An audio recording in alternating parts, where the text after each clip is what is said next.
ben, l'incontournable dans toute réserve, c'est d'aller pêcher de la petite truite mouchetée.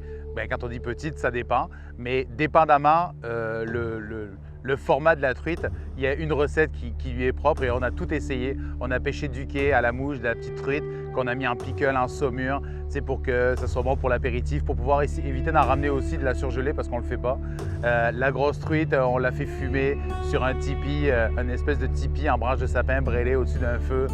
La grosse truite, on l'a fait aussi en papillote, pour pouvoir la manger directement comme ça. Ce qui est intéressant quand on va à la pêche comme ça dans un endroit sauvage, c'est de devenir créatif sans aucune limite.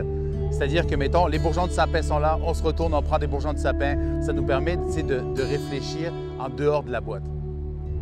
Ce qui est intéressant aussi à vivre quand on fait de la pêche à la truite, c'est la frénésie là, mettons, de la brunante le soir d'arriver, puis qu'à chaque lancer, il y a une truite ou de l'action. Il vient à maner, c'est de ramener le plus vite possible pour voir de l'action, la truite qui court après. C'est vraiment super intéressant de voir qu'une éclosion fait en sorte qu'il y a de l'action sans jamais arrêter. Ça, c'est vraiment trippant, puis de prélever uniquement ce qu'on va consommer le soir frais, mais de prendre uniquement ce qu'on veut, on remet quand c'est possible. C'est génial, c'est de vivre cette frénésie-là.